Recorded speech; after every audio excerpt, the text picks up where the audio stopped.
Hello everyone, welcome back in this online session. आज के इस लेक्चर में हम चर्चा करेंगे एरिक्सन थ्योरी की, psycho social theory of development. व्यक्तित्व के सिद्धांत में एरिक्सन का भी बहुत नाम है और एरिक्सन के इस सिद्धांत के बारे में आज हम विस्तृत चर्चा करेंगे।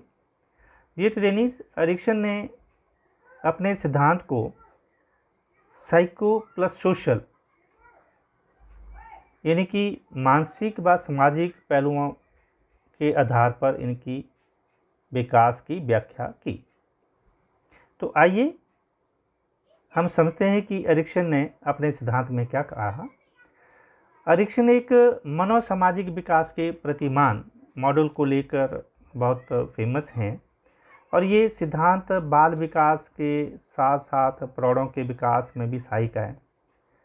एरिक्सन इस मॉडल के लिए विभिन्न शब्दों का प्रयोग करते हैं, जैसे जीव मनोसामाजिक सिद्धांत bio psycho social theory, Erikson का मानव विकास का चक्कर ह्यूमन डेवलपमेंट साइकिल।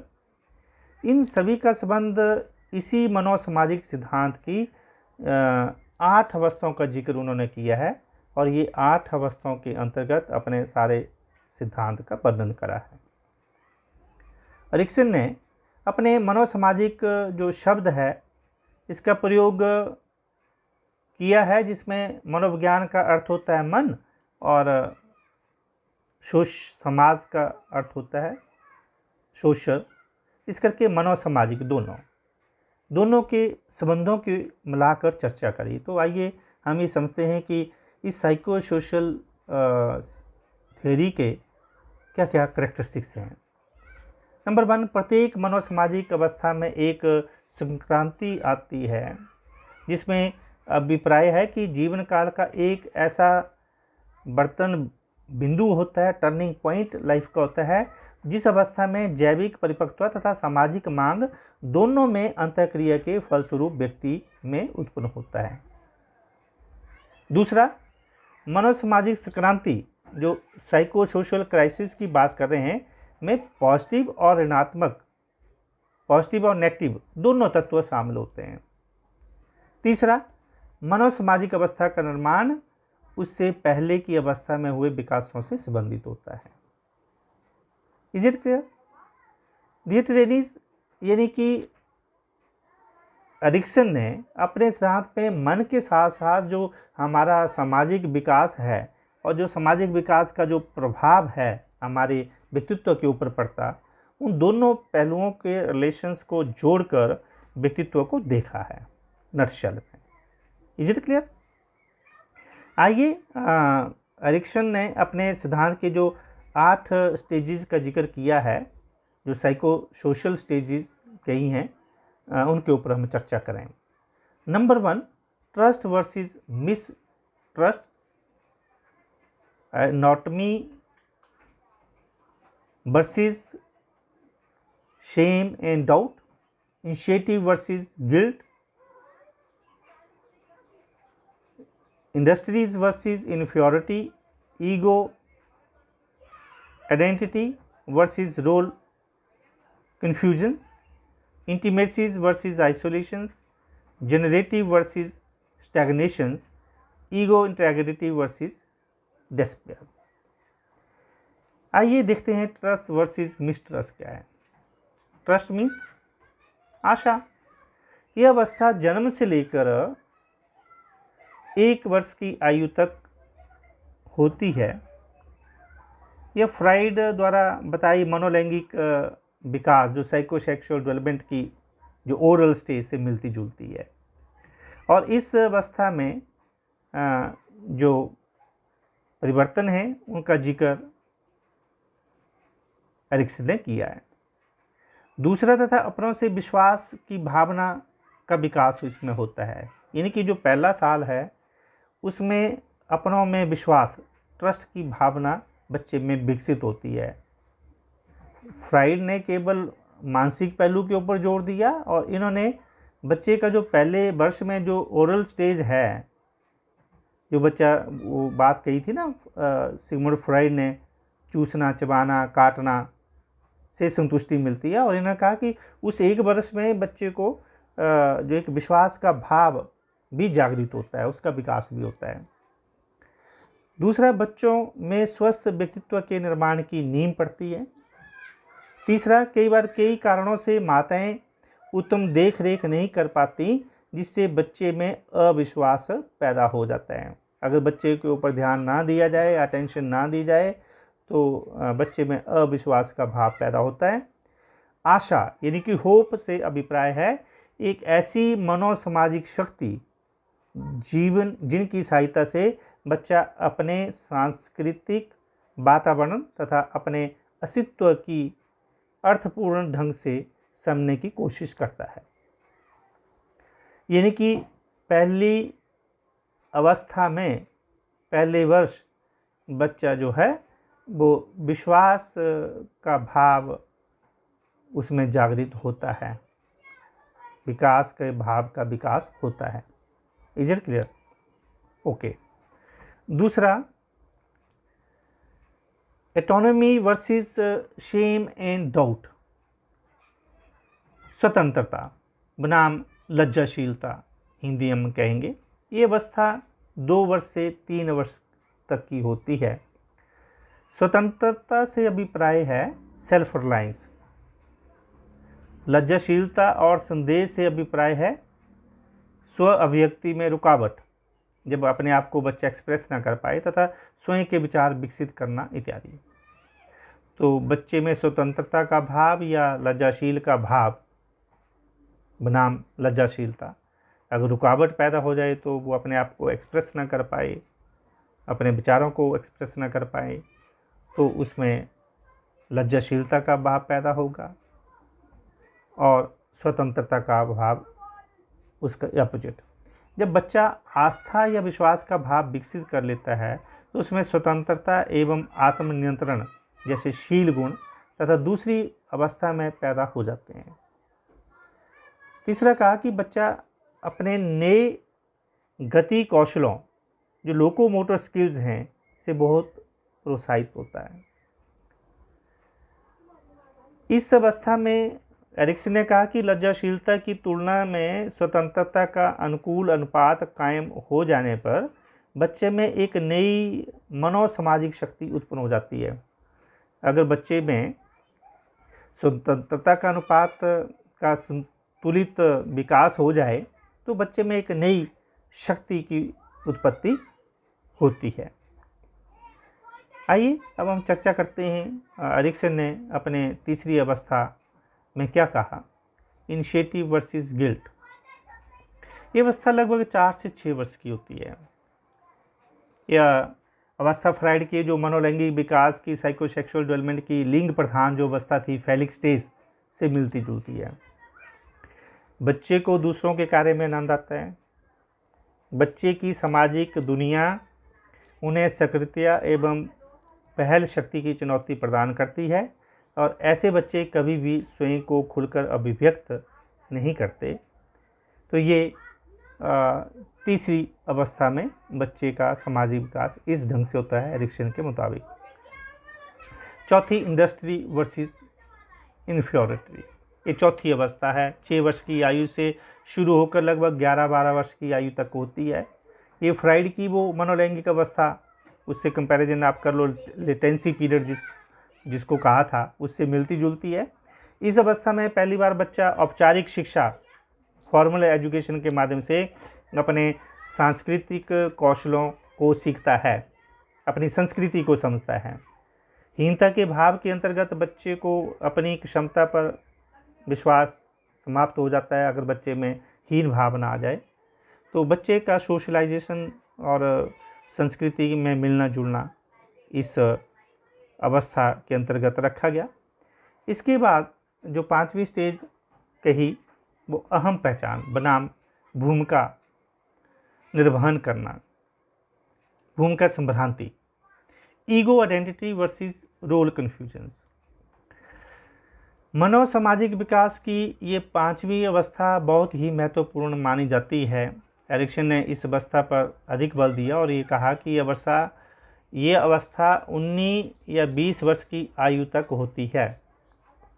इस अवस्था में किशोरों के बीच अहम पहचान का भाव धनात्मक मनोसामाजिक पहलू तथा भूमिका संभ्रांति कहा जाता है, एक ऋणात्मक मनोसामाजिक पहलू के रूप में विकसित होता है। इस अवस्था में बच्चा अहम की पहचान चाहता है, पॉजिटिव सोशल डेवलपमेंट होती है और कई कन्फ्यूजन्स उसके जो इसको ऋणात्मक मनोसामाजिक व्यवहार बनाते हैं उसमें सहायक होते हैं। इस अवस्था में किशोर अपनी आत्म पहचान बनाए रखने का प्रयास करता है और इस अवस्था में किशोरों में उद्देश्यहीनता, व्यक्तिगत विघटन तथा व्यर्थता की भावना जो है वो प्रधान होती है। छठी अवस्था का जिक्र किया, इंटीमेसी वर्सेस आइसोलेशन। ये छठी अवस्था एरिक्सन ने कहा 20 वर्ष से लेकर 30 वर्ष तक की होती है। इस अवस्था में व्यक्ति शादी कर प्रारंभिक जिंदगी में प्रवेश करता है, रिस्पॉन्सिबिलिटीज़ को बियर करता है। व्यक्ति स्वयं के साथ भी घनिष्ठ संबंध विकसित कर एक स्वस्थ व्यक्तित्व का विकास करता है। सातवीं अवस्था जनरेटिव वर्सेस स्टैग्नेशन। ये अवस्था 30 वर्ष से 65 वर्ष की आयु तक की मानी गई है। एरिक्सन के मुताबिक इस अवस्था में व्यक्ति में जननात्मक जनरेटिव का भाव उत्पन्न होता है। जननात्मकता से अभिप्राय है कि व्यक्ति द्वारा अपनी अगली पीढ़ी के लोगों के कल्याण तथा साथ ही साथ उस समाज के लिए जिसमें वे लोग रहेंगे उसके लिए कार्य करना। जो व्यक्ति ऐसी क्रांति का सफलतापूर्वक समाधान कर लेते हैं उनमें से जो विशेष मनोसामाजिक शक्ति उत्पन्न होती है उसे देखभाल का नाम दिया गया है। देखभाल का गुण उदासीनता के गुण का एक विपरीत गुण है। इसमें दूसरों के कल्याण की चिंता अधिक होती है। उसके बाद ईगो इंटेग्रिटी वर्सेस डिस्पेयर।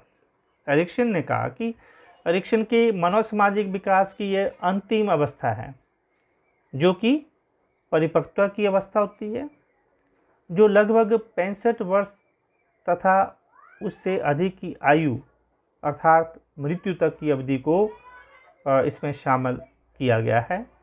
इस अवस्था को बुढ़ापा की अवस्था कहा गया है।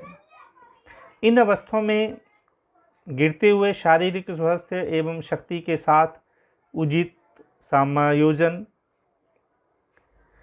और आय से उत्पन्न कमी, अपने आसपास के समूहों के साथ संबंधों की आवश्यकता मुख्य होती है।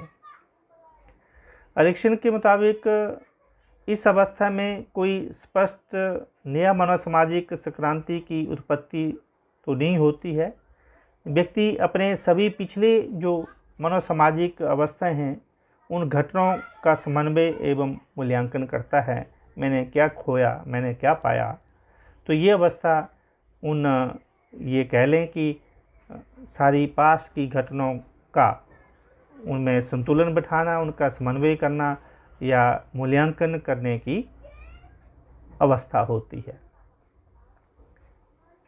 डियर ट्रेनीज, इस ढंग से एरिक्सन ने इन 8 अवस्थाओं के माध्यम से इस विकास के सिद्धांत का जिक्र किया कि व्यक्तित्व का विकास हमारा जन्म से लेकर मृत्यु तक मनोसामाजिक यानी कि मानसिक पहलुओं को भी माना और सामाजिक पहलुओं को साथ में जोड़कर व्यक्तित्व के विकास की परिभाषा दी। इस थ्योरी के अगर हम मेरिट्स की बात करें, आइए इस मेरिट्स के कुछ अहम बिंदुओं पर नज़र डालते हैं। इस सिद्धांत में व्यक्ति के विकास एवं संगठन की व्याख्या करने के लिए समाज एवं स्वयं व्यक्ति की भूमिकाओं पर समान रूप से बल दिया गया है।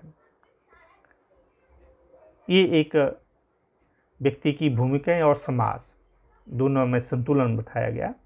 एरिक्सन ने इस सिद्धांत में किशोरावस्था को बहुत महत्वपूर्ण माना है और क्योंकि वो जो बहुत चुनौतीपूर्ण अवस्था होती है और व्यक्तित्व का विकास उस अवस्था में बड़ा महत्वपूर्ण माना जाता है।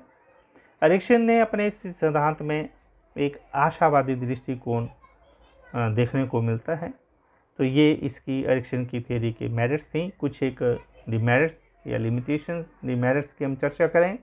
एरिक्सन ने आवश्यकता से अधिक आशावादी दृष्टिकोण अपनाया है।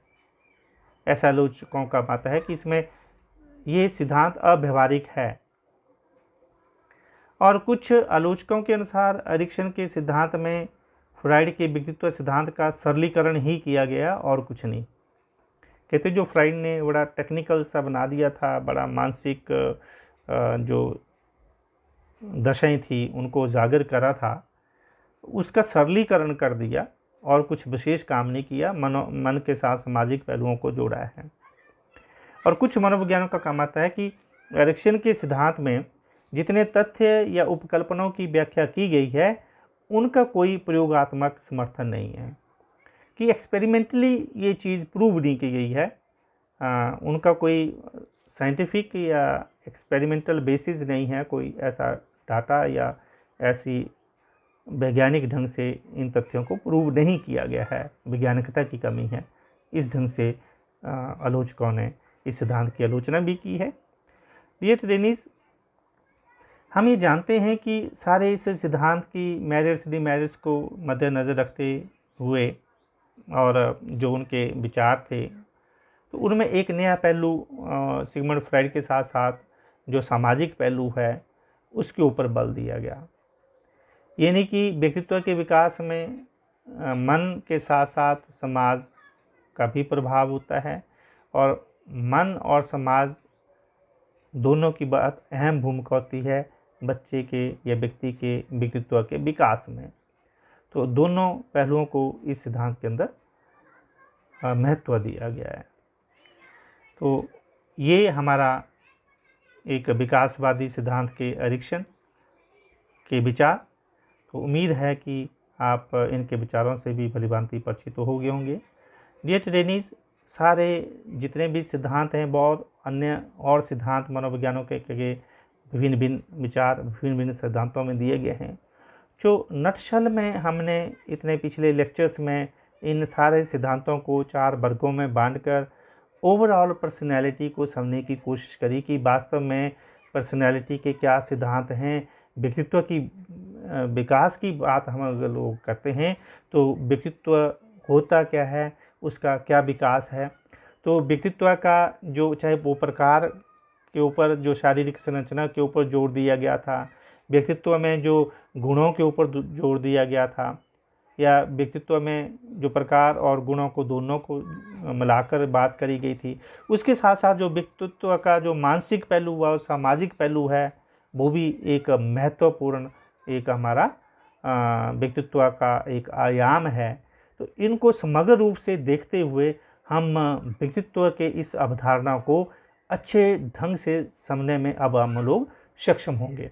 यानी कि व्यक्तित्व में प्रकार भी महत्वपूर्ण है, व्यक्तित्व में हमारे गुण भी आते हैं, व्यक्तित्व में हमारी मानसिक दशाएं अवस्थाएं भी आती हैं, और व्यक्तित्व में हमारा जो समाजीकरण है वो भी महत्वपूर्ण भूमिका अदा करता है। इस करके व्यक्तित्व का विकास करना ही, जैसे हमने कहा कि शिक्षा का मूल उद्देश्य है। शिक्षा के क्षेत्र में व्यक्तित्व शब्द का बहुत अधिक प्रयोग किया जाता है, और उम्मीद है कि ये चैप्टर आपको इस ढंग से दिया गया कि एक आप फ्यूचर टीचर्स बनने जा रहे हैं, तो एक अध्यापक के लिए जानना जरूरी है कि वास्तव में व्यक्तित्व होता क्या है। तो उम्मीद है कि इतने सारे विचारों को जानकर हम व्यक्तित्व की जो बड़ी विस्तृत परिभाषाएं हैं उनको समझने में अब सक्षम होंगे। तो आज के लेक्चर में इतना ही। That's all for today. Thank you very much.